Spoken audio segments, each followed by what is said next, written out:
Queridos amigos, nesta tarde de estudo especial, nosso tema é o princípio normativo das Escrituras, ou teste normativo. Eu gostaria de chamar a sua atenção para a palavra de Deus, primeira carta de Pedro, capítulo de número 1, versículos de número 20 ao versículo de número 21. 1 Pedro, capítulo 1, versículo 20, versículo de número 21. Estas palavras do apóstolo Pedro pelo Espírito: sabendo primeiramente isto, que nenhuma profecia da Escritura é de particular interpretação, porque a profecia nunca foi produzida por vontade de homem algum, mas os homens santos de Deus falaram inspirados pelo Espírito. Bem, a nossa questão nesta manhã, melhor nesta tarde de estudo especial é: acaso tudo o que a Bíblia ordena é para hoje? Acaso tudo aquilo que a Bíblia comanda é para hoje? Como nós podemos distinguir entre deveres temporários e deveres permanentes na palavra de Deus? Como podemos distinguir entre estas coisas? Bem, uma das necessidades mais importantes em interpretação bíblica, em interpretação da palavra de Deus, é saber quais exemplos, quais atitudes, quais comportamentos na palavra de Deus devem ser cumpridos pelo povo de Deus, por crentes hoje e até o final dos tempos. Como nós podemos dizer o que é normativo na palavra de Deus, o que é uma norma para nós ao longo da história e até o final? Isto é, quais textos na Bíblia têm a intenção de estabelecer um modelo ou um padrão para a igreja do Senhor Jesus Cristo? E eu espero que essa questão, porque é ela que nós tentaremos responder, esteja clara na mente de cada irmão, de cada amigo aqui nesta tarde. Quais textos da palavra de Deus estabelecem um padrão ou uma norma para a igreja ao longo de todos os tempos? Bem, esse é um assunto, eu creio que você concorda comigo, um assunto de extrema relevância, e isso por 3 razões, e é por isso que nós estamos considerando esse tema nesta tarde. A primeira razão é que muitos padrões bíblicos, padrões da palavra de Deus, têm sido descartados em nossos dias por líderes evangélicos, por ministérios evangélicos, padrões que foram dados pelo Senhor Jesus Cristo para a igreja ao longo de toda a sua história. E é por isso que é importante nós considerarmos esse tema, o princípio normativo das Escrituras, padrões referentes à adoração, ao governo da igreja, à membresia, à separação do crente do mundo, padrões importantes. Muitos desses padrões têm sido descartados por líderes evangélicos em nossos dias. E o segundo problema, ou a segunda razão por que é importante nós considerarmos este tema, é que nós, como crentes em Jesus Cristo, por não conhecer o princípio normativo, ou não saber como aplicar o teste normativo, nós também corremos o risco de negligenciar padrões da palavra de Deus, desobedecê-los, ou de trazer certas práticas, ofícios, costumes, assim por dizer, para dentro da igreja, que não são para os nossos dias, que não foram estabelecidos por Cristo para a igreja ao longo dos séculos. Por exemplo, os rituais judaicos que têm voltado à igreja evangélica nas últimas décadas, ou a utilização de pães ázimos na ceia do Senhor, ervas, certas festas religiosas típicas da nação de Israel, o uso de certas indumentárias no culto, certos objetos como candelabro, um exemplo da arca, um modelo da arca, e coisas como essa. Será que nós devemos ter estas coisas na igreja? Como saber? E assim, por não conhecermos muitas vezes o padrão ou o princípio normativo das Escrituras, nós corremos o risco de trazer para a igreja aquilo que não é para nós, aquilo que não foi determinado ou comandado pelo Senhor. E em terceiro lugar, não saber distinguir o que é bíblico do que não é, nós corremos o risco de trazer também para a igreja invenções religiosas que não estão na palavra de Deus. Não me refiro apenas àquilo que foi usado no primeiro século ou no Antigo Testamento, mas o perigo de trazer para a igreja de Deus invenções religiosas contemporâneas que não são bíblicas e que não têm um lugar na adoração, no culto a Deus. Coisas como voto de fé financeiro, fogueira santa, vale de sal, e tantas coisas que nós vemos invadindo, modismos estranhos, bizarros tantas vezes, invadindo igrejas do povo de Deus, coisas que não estão na palavra de Deus, que não possuem uma autoridade bíblica para serem trazidas para dentro da adoração. Bem, a pergunta é: o que é normativo na Bíblia? Por normativo eu quero dizer o que é uma norma, o que é um comando, uma diretriz para nós, para a igreja ao longo dos séculos. Será que nós podemos, como crentes em Jesus Cristo, dizer algo do tipo: bem, eu creio na Bíblia de capa a capa, eu creio em toda a autoridade da Bíblia? Será que é suficiente, digamos, ter uma crença genérica na autoridade da Bíblia e dizer eu creio na autoridade da Bíblia, sem conhecer talvez os pormenores, as regras, os padrões da palavra de Deus, como aplicá-la? E esse é um deles, o princípio normativo. Com certeza, querido amigo, não é suficiente defender a autoridade da Bíblia simplesmente dizendo algo do tipo: tudo que está na Bíblia é para ser feito. Porque qualquer estudante da palavra de Deus sabe que isso não é verdade. Por exemplo, há certas regras ou cerimônias do Antigo Testamento que não são mais para nós hoje. O sacrifício de animais no templo, o incenso e tantas daquelas coisas, ritos cerimoniais, que não estão mais em vigor em nossos dias. E nós não podemos dizer tudo que está na Bíblia para ser feito. Aquelas coisas não são uma norma, normativo para a igreja hoje. E o que dizer então sobre o ósculo santo? É para os nossos dias a prática de saudação cristã do beijo na face, como era utilizado, ainda é utilizado entre os semitas, os povos semíticos. E o comando dado pelo apóstolo de trabalharmos com as nossas próprias mãos, será que essa é uma regra absoluta para nós? Será que nenhum outro tipo de trabalho pode ser exercitado, um trabalho intelectual? Será que só devemos trabalhar com as mãos mesmos? Nós devemos, como Paulo, fazer um voto de nazireu? As mulheres devem usar o véu na igreja? E a lavagem dos pés? Nós deveríamos receber uns aos outros em casa, na igreja, lavando os pés uns dos outros? O que dizer sobre mulheres pastoras entre o povo de Deus, no governo da igreja?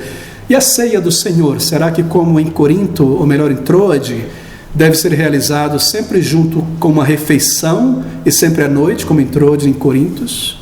Como nós podemos distinguir estas coisas? A igreja praticava isso. Nós vemos isso na Bíblia. Isso é para nós? Será que estas ordens, estas práticas são para serem literalmente obedecidas pela igreja ao longo dos séculos até o final? Bem, essas questões que eu levantei nos levam ao coração do problema. Se alguma das práticas e comandos que foram dados à igreja primitiva não são para hoje, e algumas são, como nós podemos saber? Como nós podemos distinguir? Veja quão importante este tema, não é? Porque aqui onde nós permanecemos em pé, ou caímos na questão da interpretação da palavra de Deus. Daí todo crente precisa conhecer o princípio normativo, o teste normativo. Por que há tanta confusão no meio evangélico? Será que a Bíblia é obscura, difícil de entender, e ninguém consegue chegar a uma conclusão, e ninguém consegue chegar a um acordo? Ou será que há muita coisa que tem entrado na igreja porque crentes em Jesus Cristo não têm aprendido esses princípios necessários para a vida cristã? Creio que essa é a resposta. Bem, essa questão então é de grande importância. Como nós podemos saber o limite entre questões que são normas para a igreja e as que não são? Quem deve dizer o que é normativo?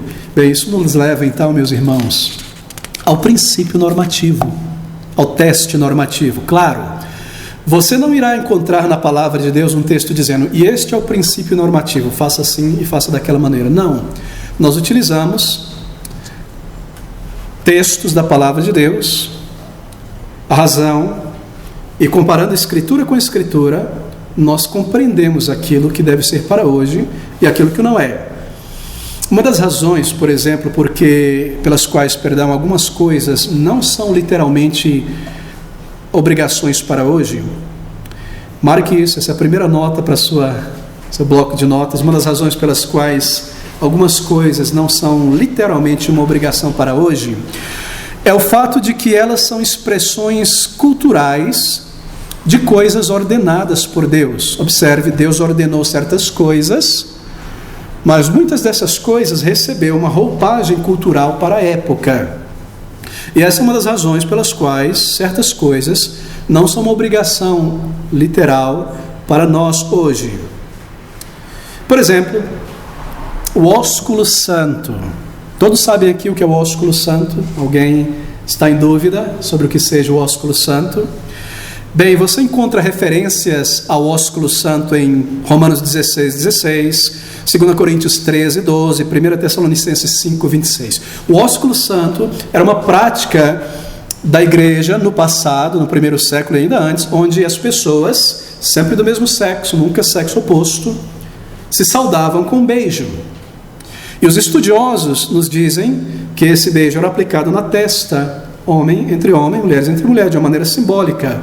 Algo parecido com este beijo que acontece em nossos dias, quando algumas irmãs se encontram, não é? O famoso 3 beijinhos, mas não eram 3, eram apenas um. Era algo muito singelo e muito simpático. Você vê isso às vezes, não é, na televisão, certas pessoas descendentes de árabe, italianos, judeus. Esse era o ósculo santo. E o que significava o ósculo santo? Bem, era uma maneira aceitável para a cultura da época de expressar paz, cordialidade, amor. Mas hoje em dia, qual é o gesto na nossa cultura ocidental equivalente àquele gesto do ósculo santo? De expressar boa vontade, amizade, cordialidade, recepção? O aperto de mão. Não é verdade? Vocês já pararam para pensar sobre isso? Nós não precisamos necessariamente apertar a mão dos outros, porque nós fazemos isso. É uma maneira de cordialidade. Alguns usam o abraço, não é? Para fazer isso. Então, a maneira de expressar cordialidade, paz, uma expressão de amor e recepção, naquela cultura da época, estava vestida desta roupagem do ósculo santo.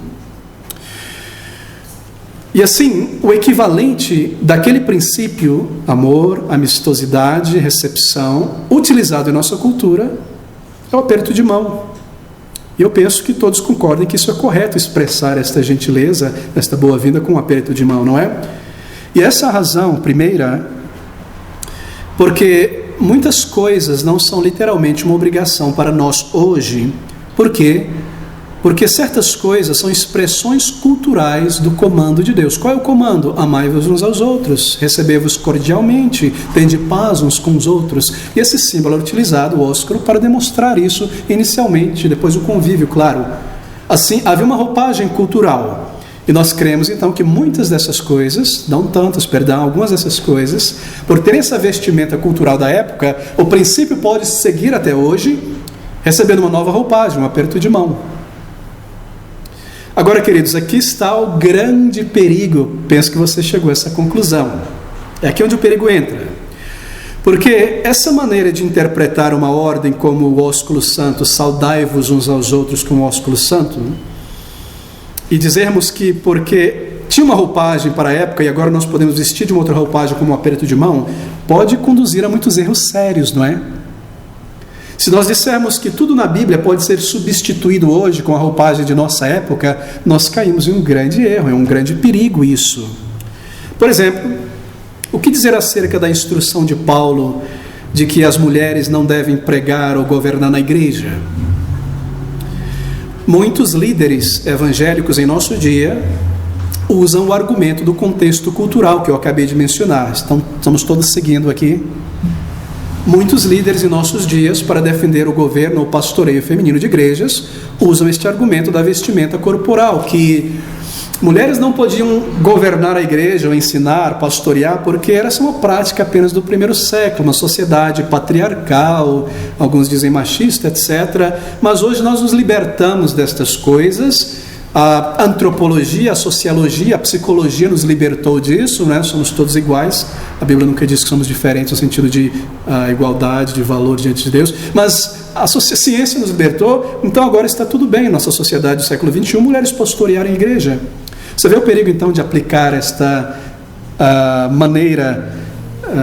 contextualização cultural para tudo que é comando na palavra de Deus? Como o ósculo santo. Se o ósculo santo era uma vestimenta do princípio comandado por Deus de paz, amor, de cordialidade, e nós podemos substituir pelo aperto de mão, então por que não as mulheres? Porque elas não podem pregar, ensinar e governar a igreja hoje também? É um contexto cultural diferente.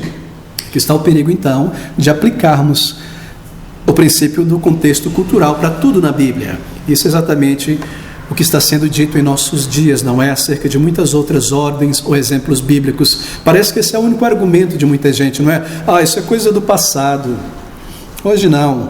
Reverência na adoração, isso é coisa de judeu, templo, gravidade, solenidade. Não, hoje não. A gente vive na cultura pop, as coisas mudaram.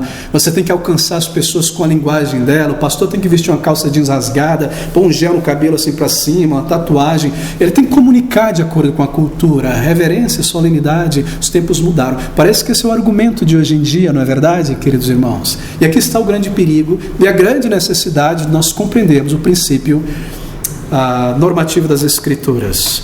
Porque se nós não aplicarmos isso, o que tem acontecido hoje seguirá acontecendo, de maneira que a Bíblia tem perdido muito da sua autoridade na vida de muitas igrejas. Se é uma questão do contexto cultural, do gosto, então a Bíblia perde a sua autoridade. Será que a Bíblia comanda mesmo, estabelece princípios ou regras? Bem, nós não podemos simplesmente dizer esse comando era para a cultura da época, não é para hoje. E para evitar essa superficialidade, nós precisamos ter padrões, princípios claros na palavra de Deus, para concluir se uma prática bíblica era realmente influenciada pela cultura da época ou não, e se era, logo ela é variável em sua expressão ao longo dos séculos, ou se ela foi designada por Deus como um princípio permanente, contínuo, válido, uma norma para a vida de toda a igreja. Como nós podemos saber se algo no Novo Testamento é um mandamento ou um padrão para a igreja seguir detalhadamente, ou se é uma prática cultural que ficou presa a um período cultural histórico anterior? Bem, o teste para saber se algo na Bíblia é uma norma para a igreja em todos os tempos é o princípio normativo. Nós também podemos chamá-lo de teste normativo. Teste normativo é um teste simples, é um teste franco e, sobretudo, é um teste bíblico, é o método de interpretação que nos permite chegar a uma conclusão. Bem, eu quero apresentar agora os testes que devem ser feitos então, porque o nosso objetivo é aprender. Todos esses testes são consistentes com a palavra de Deus, é claro. E são bastante óbvios, você irá concordar comigo. O primeiro deles, o primeiro teste a ser aplicado nestas questões é o seguinte. Por escritura eu quero dizer a Bíblia, claro, como Pedro diz. Primeiro teste, toda a escritura, ela está em vigor hoje, a menos que a própria escritura cancele, limite ou modifique algo prescrito anteriormente. Deixe-me repetir isso. Tudo que está na Bíblia, toda a Escritura está em vigor para hoje, a menos que a própria Escritura cancele, limite ou modifique algo que ela anteriormente prescreveu. Se nós vemos a Bíblia prescrevendo algo, um comportamento, um padrão, e depois nós vemos ela limitando, cancelando, modificando, então não é para nós ao longo da história. Então toda a Escritura está em vigor para hoje, a menos que a própria Escritura cancele, limite ou modifique algo prescrito anteriormente. Deixa-me fazer um parênteses. Eu pedi ao irmão Vitor Hugo que talvez desligue o som. Creio que a reverberância está atrapalhando um pouco a concentração dos irmãos, não é? Muito bem, primeiro teste das Escrituras, o nosso teste normativo. Toda a Escritura está em vigor para hoje, a menos que a própria Escritura cancele, limite ou modifique algo prescrito anteriormente. Gostaria de pedir ao irmão Vitor Hugo para desligar o som do microfone, por gentileza. Creio que todos conseguem ouvir bem, acho melhor para a gente concentrar, né, querido? Dá para ouvir atrás, meus irmãos? Bem, volte novamente. Primeiro teste, então, que nós devemos aplicar para saber estas coisas. Primeiro, toda a Escritura ela está em vigor para hoje, para todos os tempos, a menos que a própria Bíblia, a própria Escritura cancele, limite ou modifique algo prescrito anteriormente. Bem, muitas passagens, tais como as narrativas históricas do Antigo Testamento, elas relatam atitudes que o povo de Deus executava em obediência aos comandos diretos de Deus. Como, por exemplo, quando a igreja, Israel, não é, ia para a guerra. Deus comandava e dizia, vocês vão entrar e vão destruir, vão arrasar e vão limpar tudo e meu povo vai entrar. Comando direto. Os generais do exército de Deus, os juízes, sempre ao irem para uma batalha, eles buscavam a orientação de Deus, traziam o éfode, ou traziam a arca, ou traziam o sacerdote para o arraial, para o local onde estava localizado já dentro de Canaã, e buscavam a orientação do Senhor. Senhor, sairemos nós para a guerra ou não? E Deus dizia não, ou dizia sim. Então muitas das atividades realizadas pelo povo de Deus, como a guerra, eram em obediência direta, a um comando direto do Senhor. Agora, esses comandos para a guerra, por exemplo, muitos deles também, eles não estão literalmente vigorando hoje. Por quê? Porque o registro do Antigo Testamento deixa claro que as guerras eram a vontade de Deus para aquela época e para aquela localidade, para que Israel entrasse na terra, a limpasse e a tomasse conta dela. Como Israel não obedeceu por inteiro com Josué, então muitos cananeus, sobretudo filisteus, heveus, perizeus, jebuseus, etc., permaneceram ali. As guerras precisaram seguir em frente com os juízes, depois com Saul, com Davi, Salomão, etc. Mas eram comandos para uma época específica. E assim, eles não são literalmente, ou não estão literalmente vigorando hoje. Deus dizia diretamente ao povo: vá e ataque e conquiste. Ou ele dizia: não se misture, separe-se daquelas nações. Ou não tome certos costumes daquelas nações. Mas ele não faz o mesmo para a igreja do Novo Testamento. O princípio de combate, qual é o princípio por trás desses comandos? É de não se misturar com o ímpio, de não adotar suas práticas, é de se afastar, é de combater, não é alcançar terreno para Cristo. Esse é o princípio para a igreja de Cristo. Agora, esse princípio de combate ao mundanismo e separação, ele permanece hoje. Ou seja, o próprio Senhor que deu o comando, ele limita depois aquele comando dado ao povo de Deus. Ele não comanda o povo de Deus, a igreja hoje, a sair conquistando os países com espada. Percebeu? Ele comandou a igreja em Israel, a igreja estava em Israel, para seguir em frente e conquistar com espada. Mas depois ele limitou isso, ele cancelou isso, ele não comandou a igreja neotestamentária, nós como povo de Deus, pegarmos espada, pegarmos nossos rifles, saímos ganhando terreno, dominar São Paulo, impor a lei mosaica, o cristianismo aqui. Ele não comandou isso. Agora você sabe que há muitos grupos religiosos que fazem exatamente isso, não é? Eles expandem sua religião pela espada, o islamismo é um exemplo. Mas Deus não nos comandou fazer isso. Aqui está então este primeiro princípio. Um exemplo de uma ordem que foi modificada posteriormente é aquela lista de deveres que o Senhor Jesus Cristo deu aos discípulos. Talvez você recorde.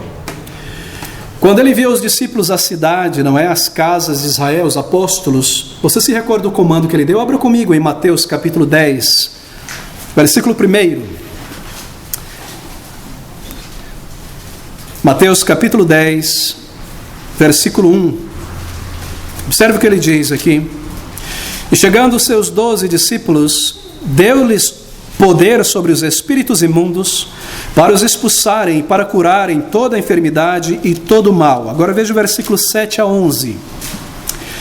O Senhor dizendo aos discípulos, deu poder a eles e disse, versículo 11 do capítulo 10, 7 do capítulo 10. E indo, discípulos, pregai dizendo, é chegado o reino dos céus. Curai os enfermos, limpai os leprosos, ressuscitai os mortos, expulsai os demônios, de graça recebestes, de graça dai. Não possuais ouro, nem prata, nem cobre em vossos cintos, nem alforge para o caminho, nem 2 túnicas, nem sandálias, nem cajado, porque digno é o operário do seu alimento. E em qualquer cidade ou qualquer aldeia em que entrardes, procurai saber quem nela seja digno e hospedai-vos aí até que vos retireis. Esse é o comando. Interessante, não é? Vão do jeito que vocês estão. Eu estou capacitando vocês com poder. Não leve mala, não leve cuia, não leve panela, não leve 2 calças, não leve 2 chapéus, não leve espada, não leve 2 bolsas, não leve mochila, como vocês estão. Eu suprirei vocês no caminho. Bom, nós entendemos, que eles deveriam realizar a sua obra e os seus sinais, mas não levar dinheiro, suprimento, muda de roupa, mas viverem da hospitalidade dos outros. Agora, será que essas ordens dadas aos discípulos apóstolos, que representam pastores, líderes, etc., são uma ordem de mobilização que estão em vigor para os pregadores de hoje? Será que eu devo seguir assim? Pregadores devem seguir assim? A resposta é não. Por quê? Porque este comando, ele foi, em grande medida, radicalmente modificado pelo Senhor, lá no final do seu ministério. Qual é o princípio que nós estamos lidando aqui, meus irmãos? Você se recorda? O primeiro princípio de interpretação, né? Que tudo na palavra de Deus é norma para nós, a menos que a própria Escritura limite, cancele ou altere o que foi prescrito anteriormente. Será que este comando de Cristo dado aos apóstolos é um comando para todos os missionários, pastores, ao longo dos séculos até o final? Não, porque o Senhor Jesus Cristo cancelou este comando mais na frente. Veja Lucas 22, versículo 35 e 36. Lucas 22, versículo 35 e 36. E disse-lhes, isto é, Jesus, mais uma vez, dizendo aos apóstolos: quando vos mandei sem bolsa, alforje ou sandálias, faltou-vos porventura alguma coisa? Eles responderam, nada. Disse-lhe, pois, mas agora, aquele que tiver bolsa, tome-a, como também o alforje, e o que não tem espada, venda a sua capa e compre-a.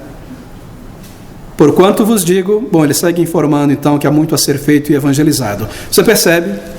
Esse é o primeiro teste normativo a ser aplicado.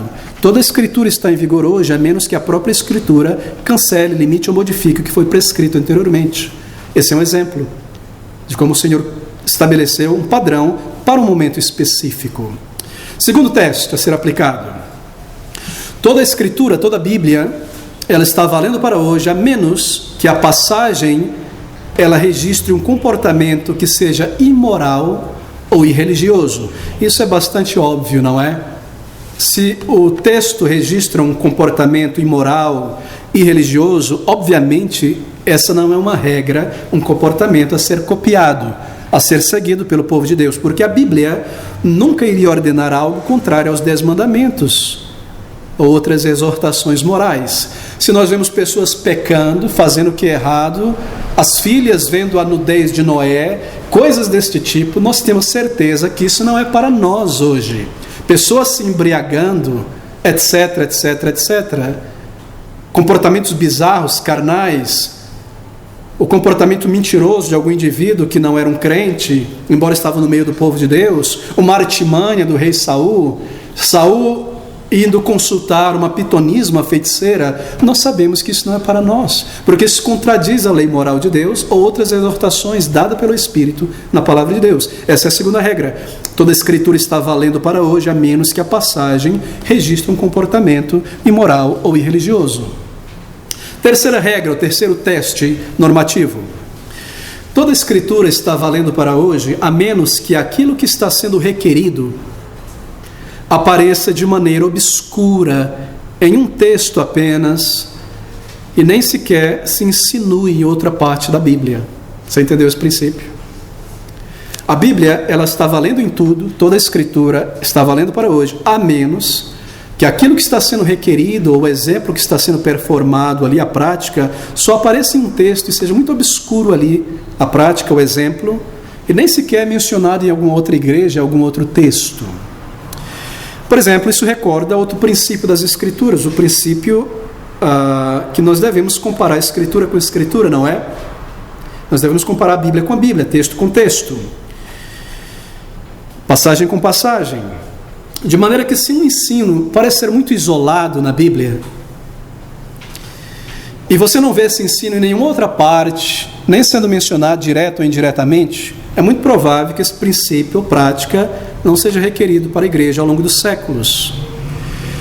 Se está em um lugar muito obscuro, muito corriqueiro de passagem, isso sugere, que nós estaríamos errados em identificar como um dever, uma norma em vigor, uma vez que não é possível verificar em outros textos, comparar a Escritura com a Escritura, ver se era realizado no Antigo Testamento, na igreja de Jerusalém, na igreja em Corinto, se Pedro está em acordo com Paulo nessa questão. Se nós não conseguimos aplicar esse princípio da analogia da fé, comparando a Escritura com a Escritura, se aparece apenas uma vez essa prática, então nós sabemos que não é uma norma para nós. Bem, isso não significa que os textos estejam errados, aquele princípio, aquela prática, mas sim que a prática registrada ela foi dada para um momento temporário e para um local específico apenas.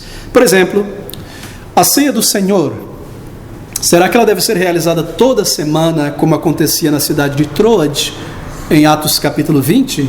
Porque se as igrejas realizavam isso toda semana, quem somos nós para realizar só uma vez por mês? Não é verdade? Nós queremos ser só a Escritura. Bem, nós devemos perguntar, o dever ou a prática em questão da ceia toda semana está registrado em mais de um lugar, mais de uma vez comandado em várias igrejas? A resposta é não.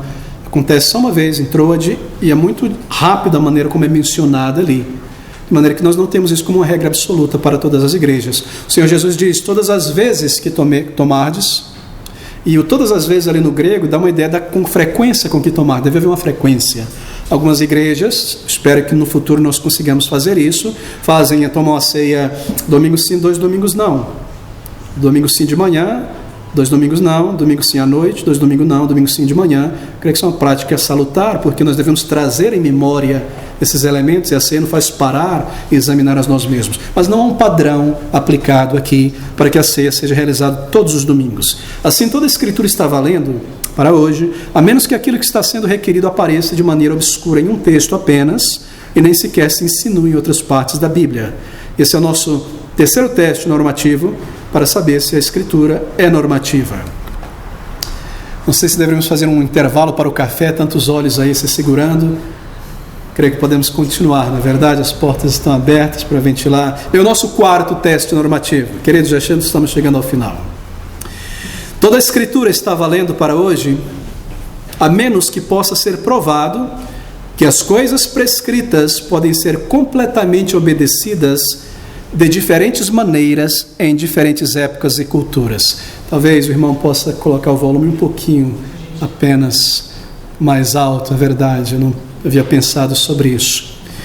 Quarto princípio, toda a Escritura está valendo para hoje, a menos que possa ser provado que as coisas prescritas podem ser completamente obedecidas de diferentes maneiras, em diferentes épocas e culturas. Vamos gastar a maior parte do restante agora nisso aqui. Pergunta: pode o princípio ser honrado através de uma maneira diferente de expressá-lo? Você vai precisar agora desse impresso que está em sua mão. Pode o princípio ser honrado através de uma maneira diferente de expressá-lo? Bem, deixe-me comparar religiões aqui. Diferente do islamismo, o cristianismo, meus irmãos, ele não está atado a uma cultura em particular. Ninguém pode dizer que cristianismo é judaísmo, de maneira alguma. Diferente do islamismo, que está atado à cultura árabe, o cristianismo não está atado a uma cultura. Mas o islamismo está, por exemplo, para você ser um verdadeiro muçulmano, você precisa conhecer bem o árabe para poder ler o Alcorão e conhecer e observar os detalhes mais precisos. A religião muçulmana está embebida nas vestimentas árabes da Arábia Saudita do século VI, a burca, aquelas vestimentas dos homens, a maneira de comer. Eles possuem um livro, Hadith, que prescreve a maneira de você dormir na cama de um lado, a maneira como você se comporta, a maneira como você come, etc, etc. Tudo está ligado à cultura árabe. É uma exportação da cultura árabe para o mundo inteiro, o islamismo. Mas o cristianismo não. Por que eu estou mencionando isso? Porque são os valores espirituais e morais que são importantes, e não uma conformidade rígida a um conjunto externo de costumes ou vestimentas na palavra de Deus. Quando a Bíblia prescreve certa prática para um crente, para a igreja, nós devemos respeitar o propósito espiritual e moral por trás do princípio prescrito e perguntar se a expressão externa daquela prática aqui na Bíblia, no Novo Testamento ou Antigo Testamento, que é executada nos tempos bíblicos, era cultural, e se ela poderia ser expressa de uma maneira diferente em uma outra época e cultura. Por exemplo, lavar os pés de um visitante na Bíblia expressa humildade, cortesia, boa vontade. Não havia asfalto, não é? Nem tênis. Todo mundo andava daquelas sandálias abertas de couro, na poeira grossa. Chegava na casa de alguém, pé quente, né? Já andou pé quente no sol, empoeirado. e alguém traz uma bacia de água fresquinha, você põe um pé ali dentro, não é maravilhoso? Lava o pé, você parece que refresca tudo, não é verdade? Essa é uma demonstração de cortesia naquela cultura. Na cultura daquela época, essas coisas eram muito bem expressas, expressavam gentileza, cortesia na lavagem dos pés. Mas veja, a humildade, a cortesia, a boa vontade, que são importantes, pode ser expresso de muitas outras maneiras, sem que a gente traga a lavagem dos pés para hoje. A lavagem dos pés era um costume social da época, em países como o nosso, onde há asfalto, carpete, tênis fechado, muitas vezes frio, as pessoas não usam tanto o calçado aberto, a lavagem do pé não é parte da nossa cultura. Seria algo muito estranho, não é? Você chega na casa de alguém, senta aí, bacia, lavar o pé, né? Aquela meia suja.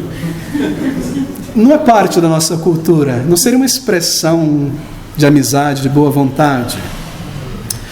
Agora, em casos como esses, nós devemos fazer então a seguinte pergunta: será que é necessário que nós adotemos a prática específica da humildade, cortesia e gentileza vestida na roupagem do lavar os pés? Seria a lavagem dos pés essencial para nós obedecermos à vontade de Deus nessa questão? Amor, amizade, cortesia só pode ser expresso lavando o pé, lavando a mão, a orelha, não? Claro que não. Se lavar os pés do crente, isso irá fortalecer a vida espiritual dele? Seria esta a única maneira válida de expressar a virtude comandada da cortesia, humildade e gentileza? Não, porque não há uma significância espiritual no lavar do pé. Isso era apenas uma cortesia prática daquela época, que fazia sentido em um país super quente, com poeira, etc. Agora, uma atitude, um ato de humildade e cortesia importante estava vestido em um casaco cultural da época. Esse casaco pode ser trocado por uma outra vestimenta hoje. Para nós descobrirmos isso, se a expressão é literal ou é algo cultural que pode ser colocado de outra maneira hoje, ou se certo dever pode ser traduzido para a nossa cultura, nós devemos fazer então 4 perguntas, estão em teu impresso. Observe comigo essas 4 perguntas. Você deve ter observado logo aí na sequência. Primeiro, aqui estão 8 questões importantes. Pergunta A. Estou no quadro, perdão. Aqui no quadro que você tem no teu impresso. A prática em questão era um costume social nos tempos bíblicos? Já se praticava isso na época? Pergunta B. Pode o princípio ou o propósito por trás da prática ser igualmente bem expresso de outra maneira? E aqui nós temos exemplos. Instrução que nós devemos trabalhar com as nossas próprias mãos, etc. A pergunta A, a atitude em questão era um costume social da época? Pergunta B, pode o princípio por trás do costume ser igualmente expresso de uma outra maneira com outro costume? Em outras palavras, a única maneira pela qual se pode expressar o princípio é através de um ato realizado como nos tempos bíblicos, ou nós podemos expressar o princípio com um ato de nossos dias? Se a resposta para ambas as questões A e B for um sim, então a prática física externa, ela era cultural. Ela era para a época, e não é necessário que ela seja executada da mesma forma hoje, embora o princípio por trás deva ser obedecido e expresso de maneira apropriada para a nossa época e nossa cultura. Agora, se a resposta para uma ou ambas as questões for não, então o ato físico daquela época, ele é essencial para os nossos dias. Nós devemos seguir aquele ato, aquele modelo, aquele costume. Isso quer dizer que essa prática tem uma significância continuada e, portanto, nós devemos observá-la. Bem, vamos aplicar isso aqui agora, então. Isso impresso tem 8 exemplos de práticas neotestamentárias para aplicarmos esse princípio. Nós não iremos lidar com tudo porque o nosso tempo já acaba. As questões A e B são perguntadas, não é? E embaixo você tem vários exemplos. Veja o caso da ordem aqui primeiro, de que os crentes devem trabalhar com sua própria mão, como artesãos, operários, lavradores, pastores de ovelhas e de gado? Será que todos nós, em toda a história, em toda a igreja, devemos obedecer esse comando de uma maneira literal em nossos dias? Será que o comando para a igreja é só pode trabalhar só com as mãos, mão na massa? Professor? Não. Político? Menos ainda. Só com as mãos? Bem, nós precisamos aplicar as questões. Deixa eu me remeter ao texto. Paulo ele requer, não é? Lá em Efésios 4, 28, 1 Tessalonicenses 4, 11, que as pessoas trabalhem quietamente com suas próprias mãos, provendo para si mesmo e estando apto para prover para os outros. Esse é o princípio. Fazer o seu próprio trabalho, não ficar dependendo dos outros, sugando, assim por dizer, não é? Havia muitos mexeriqueiros indo de casa em casa, ouvindo que não tinha para ouvir, abrindo a despensa, pegando a latinha. Digamos que seja assim. Paulo diz que trabalhe com suas próprias mãos, para que não dependa de ninguém e possa também mostrar amor fraternal, ajudar os outros a viver sua vida em paz. Comando em prática, esse é o princípio.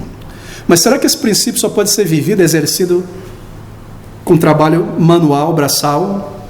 Bem, a resposta é, com certeza pode ser expresso de outra maneira. Porque enquanto haviam pessoas que trabalhavam com a mente naquela época, também haviam rabinos, sacerdotes, tutores, certamente a grande maioria trabalhava com as mãos naquela época. Então a pergunta A era uma expressão cultural, trabalhar com as mãos. Você está seguindo? Vamos voltar aqui. Primeira pergunta. A instrução de que nós devemos trabalhar com as nossas próprias mãos. Pergunta A. Essa atitude que Paulo comanda era um costume social? As pessoas trabalhavam em sua maioria com a mão? Sim. Embora alguns trabalhavam com a mente, somente. Então, aqui tem um sim. Pergunta 2. Pode o princípio por trás não ser indolente, depender dos outros, poder ajudar os outros trabalhando com suas próprias mãos? Pode esse princípio ser igualmente expresso de outra maneira hoje? Sim, porque você pode aplicar esse princípio como um professor, ganhar seu próprio salário, não depender de ninguém assim por dizer, ajudar o próximo, trabalhar no computador, não é? Com outras coisas, etc. Qual é o princípio por trás da ordem? Bem, Paulo diz, para que nós possamos andar honestamente, sem roubar, sem mendigar, e para que tenhamos condições de ajudar outras pessoas. Será que nós podemos cumprir esse objetivo dessa ordem, de alguma outra forma que não com trabalho manual, no escritório, vendedor, professor? Claro. Então, ambas as perguntas recebem uma resposta sim, mostrando que a maneira física de expressar o princípio era cultural. Então, nós sabemos que nós não precisamos trazer para toda a história um comando de que só com as mãos pode trabalhar, certo? Segundo, veja o segundo caso. A proibição, o caso das mulheres que não eram autorizadas a pregar a palavra aos homens adultos, a governar a igreja, nem liderar a igreja. Pergunta A. Pergunta é, a proibição das mulheres pregarem ou liderarem. Pergunta A. Era isso um costume social naquela época? Era um costume que as mulheres não governassem, não pregassem, não conduzissem as sinagogas, não pastoreassem a igreja? Era um costume, sim. Sim. Você não encontra rabinas, reis, apóstolos, com pequenas exceções esporádicas, uma profeta ou outra no Antigo Testamento e no Novo Testamento. Mas isso é uma exceção, a regra geral é chamada aos homens. Então era um costume social que as mulheres não governassem a igreja ou pregassem. Pergunta B. Será que o princípio das mulheres não se tornarem pastoras, não governar a igreja, conduzir a igreja, o princípio por trás, pode ser expresso de uma outra maneira, igualmente efetiva, de alguma outra forma? Bom, a resposta certamente é não. Ou elas ensinam ou não ensinam. Ou governam ou não governam. Na verdade, não dá para expressar de uma terceira maneira. Não há como o princípio ser expressado de uma outra vestimenta cultural. Então você tem um sim e você tem um não. O que significa que a prática, o comando, ele permanece até o final dos tempos. Não é dado às irmãs o governo da igreja, o pastoreio. E o que nós ouvimos em nossos dias? A sociologia nos libertou, a antropologia nos libertou. E você tem líderes reformados de barba branca defendendo e promovendo isso nas igrejas. E nós já tocamos esse ponto. São mulheres, irmãs, capazes de dividir a palavra de Deus, preparar um sermão, uma mensagem evangelística, estabelecer princípios, conduzir a igreja. São ou não? Sim, claro que sim. Absolutamente. Em alguns casos, muito mais que certos homens, pela perspicácia, visão, sensibilidade. Não é questão de ser maior ou menor, homens maiores em suas capacidades, mulheres menores. Nós somos iguais diante de Deus em capacidade, em valor. Há uma diferença apenas de papéis. Pode uma mulher pastorear, ensinar e governar a igreja? Pode, mas para isso ela terá que ser desobediente à palavra de Deus ou seguir certos líderes desobedientes à palavra de Deus. Bem, aqui está então Paulo em 1 Coríntios capítulo 14, versículo 34, ele dá este comando. Em outras partes também. As vossas mulheres estejam caladas nas igrejas, porque não lhes é permitido falar, mas estejam sujeitas, como também ordena a lei. Calada não quer dizer com a mão na boca, em silêncio, não. Elas podiam orar publicamente, certamente, e louvar ao Senhor, e ensinar as crianças e evangelizar pessoas não salvas, mas o que se refere ao corpo de Cristo, ao ensino e ao governo, Paulo dá um comando. E na sequência, nos versículos seguintes, ele nos dá uma razão teológica, mas não temos espaço no momento para lidar com isso. Bem, esse certamente era o caso, então, que a cultura requeria que as mulheres, no que se refere a ensino, ficassem em silêncio. Mas o Senhor Jesus também requereu isso através de seus apóstolos. E não há uma maneira, uma alternativa de se cumprir esse mandamento de uma maneira diferente. Agora veja o caso do batismo e da ceia do Senhor. A pergunta é: batismo e ceia do Senhor, era o batismo e a ceia do Senhor um costume social? Bem, a resposta é negativa, não. Porque ambos, batismo e ceia, não eram praticados para o propósito especial e da maneira distinta como o Senhor requeriu dos discípulos e da igreja. Sim, havia o batismo de prosélitos gentios, não é? Lavagem cerimonial daqueles não-judeus que desejavam unir-se ao judaísmo. E não era apenas lavagem, era lavar com a cabeça lá embaixo, sempre batismo. Claro, a lavagem das camas, etc.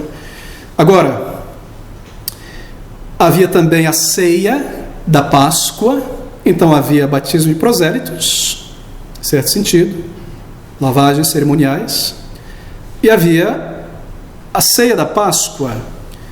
Mas o batismo de gentios e prosélitos à fé judaica era muito diferente do batismo de arrependimento inaugurado por João Batista e depois ordenado por Cristo. Muito diferente. Então, o batismo aqui é algo novo.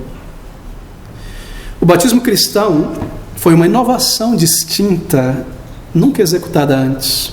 A ceia do Senhor, ela foi uma mudança clara e deliberada da ceia da Páscoa. Nós lidamos com isso um tempo atrás, com um novo símbolo, uma nova aplicação.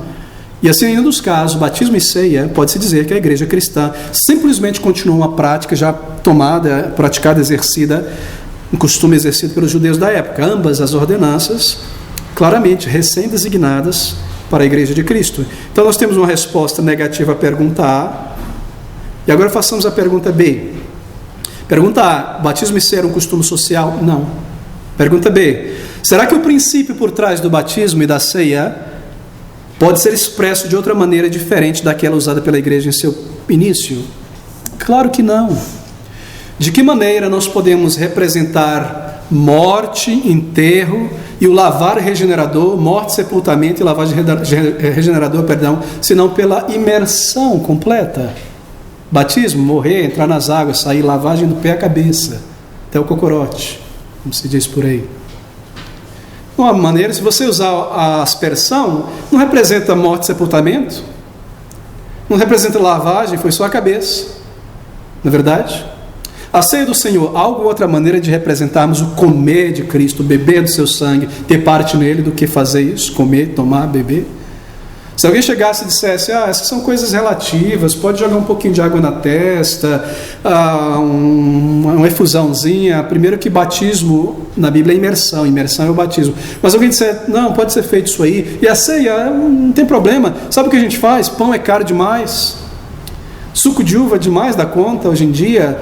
Vamos fazer diferente, vamos organizar esse negócio. Faz uma fila aqui, traz uma panela de farinha de trigo e um copo de suco de uva. Eu bebo o copo por vocês, todo o suco, e vocês vão passando, pega a farinha de trigo e vou jogando na testa de cada um. Próximo. Será que isso representaria comer, beber o sangue, ter parte? Então é uma chacota quando alguns líderes por aí imaginam poder mudar o símbolo, não é? Dado por Cristo. O batismo permanece da mesma maneira em que foi instituído pelo Senhor no primeiro século e passado pelos apóstolos. O que eu recebi do Senhor também vos entreguei. Não só o ensino, a mensagem, como a prática, a maneira. Bem, nós corremos para o final. Como nós podemos expressar o comer e beber dos símbolos do corpo e do sangue de alguma outra maneira que não comendo e bebendo? Cálice e o pão. Agora, em ambos os casos, a resposta é negativa, não é? Isso indica que não há alternativa cultural disponível para hoje. De modo que ambas as ordenanças dadas no primeiro século permanecem em vigor até o final dos tempos, exatamente na forma como foi prescritas. Deixe-me concluir. Nosso Deus, Ele nos deu um vasto acervo de prescrições na sua palavra, a Bíblia. E aqui Ele nos diz de maneira precisa, exata, como as coisas devem ser feitas na vida do crente e nas igrejas. Nós devemos sempre crer, obedecer e confiar na palavra de Deus, e quaisquer exceções à regra geral de obediência literal podem ser facilmente discernidas por esses testes normativos. Ok, meus irmãos? Nós temos aí então: primeiro, toda a Escritura está em vigor hoje, a menos que a própria Escritura cancele, limite ou modifique algo prescrito anteriormente. Segundo, toda a Escritura está valendo para hoje, a menos que a passagem registre um comportamento imoral ou irreligioso. Terceiro teste, toda a Escritura está valendo para hoje, a menos que aquilo que está sendo requerido apareça de maneira obscura em um texto apenas e nem sequer se insinue em alguma outra parte da Escritura. Quarto, toda a Escritura está valendo para hoje, a menos que possa ser provado que as coisas prescritas podem ser completamente obedecidas de diferentes maneiras, em diferentes épocas e culturas. De acordo com o quadro aqui, as respostas, perguntas A e B: a atitude em questão era um costume social, sim ou não? Pergunta B: pode o princípio por trás da ordem ser igualmente expresso de outra maneira? Duas respostas afirmativas significa que a cultura moldou a expressão externa do dever. O princípio por trás do mandamento deve ser obedecido, mas a maneira de obedecer pode variar. Pelo menos uma resposta negativa à questão: então o mandamento deve ser obedecido literalmente. A forma dos tempos bíblicos é a única maneira de expressar o princípio. A forma de expressar, ela está além da cultura, ela permanece ao longo dos tempos.